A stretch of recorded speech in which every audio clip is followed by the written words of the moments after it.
Samajwadi party के राष्ट्रीय अध्यक्ष अखिलेश यादव ने दादरी में अपनी पहली बड़ी रैली को संबोधित किया, जहां जबरदस्त भीड़ देखने को मिली।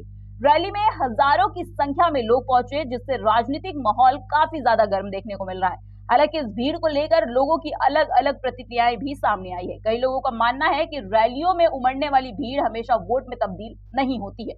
राजनीतिक विशेषज्ञों और स्थानीय नागरिकों का कहना है कि चुनाव के समय असली परीक्षा वोटिंग के दिन ही होती है, जब ये तय होता है कि भीड़ समर्थन में बदलेगी या फिर नहीं। अब ऐसे में अब नजर इस बात पर टिकी है कि क्या ये जन समर्थन आगामी चुनावों में वोट में परिवर्तन हो पाएगा। जानने के लिए देखिए हमारे सहयोगी निखिल रस्तोगी के साथ आज की रिपोर्ट। 2027 के चुनाव में भले ही थोड़ा समय क्यों ना बाकी हो, वहीं अखिलेश यादव ने दादरी में रैली करके अपना प्रदर्शन किया। वहीं आपको बताते चले काफी भीड़ फिलहाल देखने को मिली थी। क्या ये वोटों में तब्दील होगी या नहीं, इस पर हम बातचीत करने के लिए मौजूद है। हमारे साथ कुछ लोग हैं, बात करेंगे। क्या कहना चाहेंगे, दादरी में अखिलेश यादव ने रैली करी, भीड़ तो काफी दिखी, क्या लगता है वोट में तब्दील हो गए? आप ये बताइए, कह रहे हैं भीड़ बहुत थी, भीड़ में तो हेलीकॉप्टर देखने जाते हैं लोग। नहीं, सब तो लाल गमछा डाले हैं। अरे महाराज, लाल गमछा, आप वही बताओ, लाल गमछा से तो उनको सख्त नफरत है। लाल सिलेंडर और लाल टोपी, हाँ, दो चीज से अखिलेश यादव जी को तो बड़ा सख्त नफरत है। है उन्हीं की तो है टोपी। तो वही तो खुद कह रहे हैं, लाल टोपी लाल सिलेंडर से हमारे कार्यकर्ताओं को सख्त नफरत है। अभी कुछ दिन पहले वो बोले थे, क्या मालूम है? क्या बोले थे?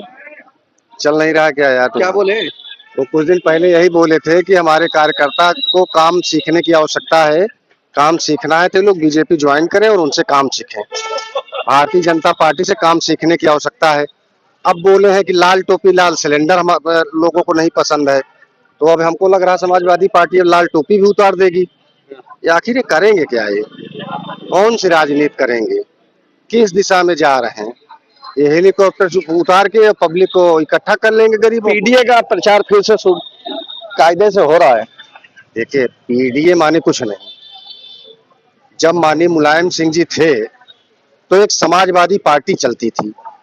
अयोध्या में इतने लोगों को कत्लेआम करने के बाद प्रदेश की जनता ने उनको माफ कर दिया था, फिर भी उनको मुख्यमंत्री बना दिया था। और ये माननीय मुलायम सिंह जी के एक भी गुण इनके अंदर नहीं है। ये अब ये जीवन में सरकार नहीं बना पाएंगे, मैं कह रहा हूँ। बनाने सरकार तो बताइए, नहीं बना पाएंगे, कभी नहीं बना पाएंगे। नेताजी होते हाँ, तो मैं मान लेता कि वो बना ले जाएंगे, वो बना लेते, लेकिन इनके अंदर गुण नहीं है।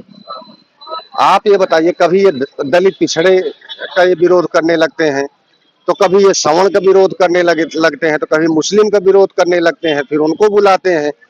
आप इनकी गणित, मेरे तो अभी यूजीसी वाले मामले में क्या हुआ, इनसे अच्छा तो चंद्रशेखर रावण बढ़िया बैटिंग की है, फर्स्ट क्लास।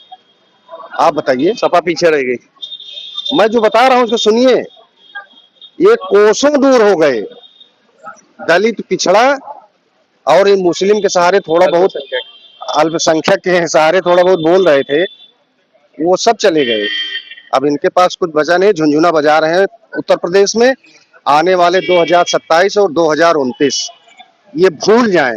इसके बाद की तैयारी करें तो हम लोग कुछ कहो तो बोल भी देंगे। इसके बाद की तैयारी करें, क्या कहना चाहेंगे? रैली में भीड़ भी दिखी, लेकिन अब कह रहे हैं कि समय इनका नहीं बचा। अभी समय तो दोनों दल का नहीं बचा है, न समय सपा का बचा है न समय भाजपा का बचा है। इसलिए कि सपा और भाजपा केवल दंगा के मुहिम के जो मोमेंट है उसी को अपने भविष्य का आधार बनाती है। और निश्चित तौर पर ये दंगा फसाद फिरका अपरस्ती की जोश ने लगता है बुज़दिलों को बहादुर बना दिया।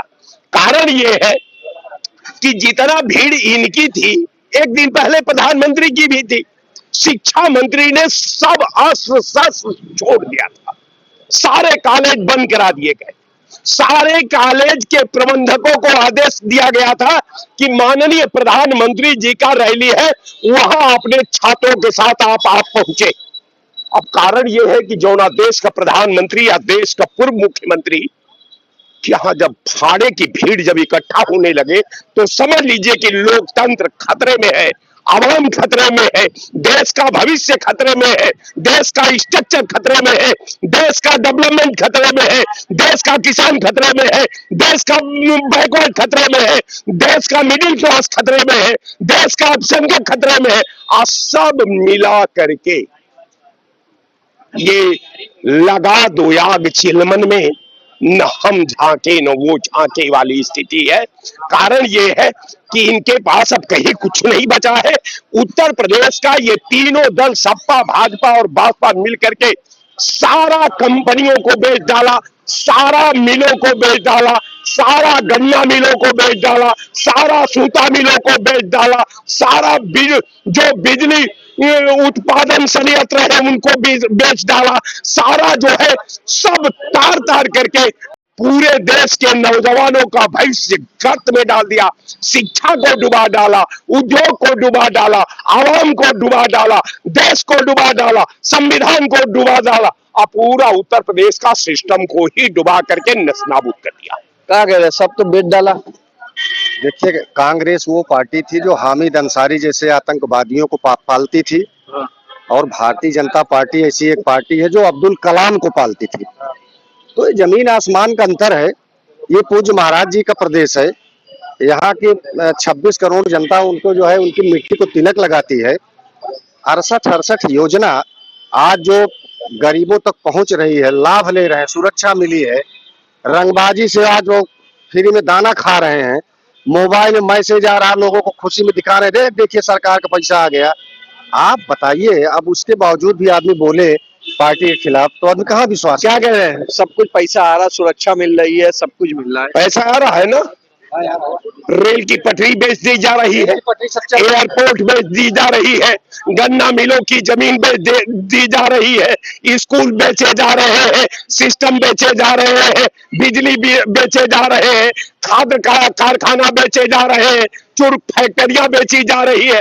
तो सब बेच करके ये जो है, माने आप समझ लीजिए कि शुद्ध रूप का ये कोई पार्टी नहीं है, ये कमाऊ प्राइवेट लिमिटेड कंपनी है। ये भारत जो है किसका हिंदुस्तान है साहब? मीर और गालिब का हिंदुस्तान है। तो जब मीर और गालिब का हिंदुस्तान है, अब इंडिया भारत गांधी का है। बकवास करने से काम नहीं चलेगा, काम करने से काम चलेगा। आप बेचने के लिए आपके पास कुछ नहीं बचा है।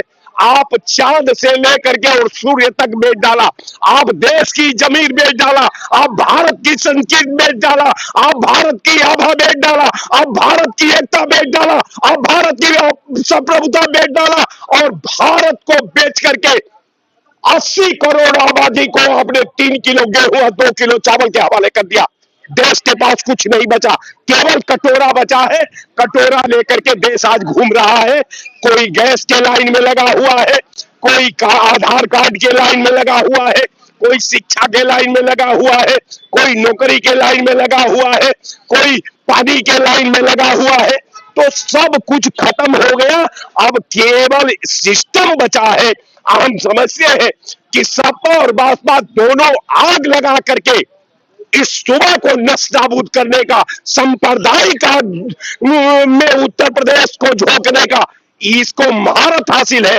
मैं समझता हूं कि अगर यहाँ की हुई सुलगती रहेगी, न मंजिल रहेगी न बस्ती रहेगी, कुछ नहीं रहेगा। तो आपको बताते चलो, ना मंजिल मिलेगी ना बस्ती रहेगी। क्या कहेंगे, समाजवादी पार्टी के अखिलेश यादव ने रैली करी है, क्या वोट में तब्दील होगा? हाँ जी, फिर से एक बारी सवाल फिर से कर। अखिलेश यादव ने दादरी में रैली करी है कि जितनी भीड़ देखने को मिली, क्या वो वोट में तब्दील हो पाएगा? वोट में तब्दील कभी भीड़ नहीं करती है, मगर आज जो स्थिति परिस्थिति है वो कहीं ना कहीं विपक्ष के पक्ष में जा रही है। पक्ष में जा रही है। आपको कुछ मिलता हासिल तो हो नहीं रहा है। आपको पिछले 2017 से देखेंगे तो शिक्षा, रोजगार, नौकरियां, महंगाई, सुरक्षा, इस पर अगर आपको कुछ मिला हो तो कोई बताइए, बदलाव तो किस में? इंडिया गठबंधन ये आने वाला वक्त बताएगा, ये भविष्य के गर्भ में है। जनता चुनती है। कोई सरकार चाहे सपा हो, बहुजन हो, बीजेपी हो, कोई भी पार्टी ये नहीं कह सकती कि मैं सत्ता में कराता है देश की जनता। प्रदेश की जनता वो काबिज होगा। आप कुछ ना चाहते बने तो गए हम अलग चुनाव लो, तो क्या नहीं लगता 2027 में जब चुनाव होंगे तो बसपा कहीं ना कहीं कांग्रेस या सपा के वोट में सेंधमारी कर देगी? देखिए, भाजपा का तो माया जी क्या ग्राउंड पे आपको नजर आ रही है? उनके कार्यकर्ता, उनके वोटर, उनके जो कोर में है सब, वो नजर आ रहे हैं आपको। मायावती जी सिर्फ क्या कर रही हैं पिछले 10 साल से? अपनी महारैली जन्मदिन की, काशीराम जी की महारैली जन्मदिन की, बाबा साहेब अंबेडकर की जन्मदिन की रैली। इसके अलावा ये बताइए, माया जी कहाँ है जमीन में आपको दिखाई दे रही हैं? या तो उनको एडीसीबीआई का डर है, या वो अपनी तरफ से एक तरीके से, मुझे लगता है कि वो शायद चुनाव लड़ना ही नहीं, वो थोड़ा सा माहौल ऐसे बनाए हुए, हाँ भाई ठीक है, मैं भूतपूर्व मुख्यमंत्री हूँ, मेरे लोग हैं, मेरे अपने साथ हैं। अब साथ तो वो वोट में तब्दील होते दिखेंगे, तब मैं कहूंगा वो अकेले लड़े या साथ में लड़े, इस बात से हमें कोई फर्क नहीं पड़ता।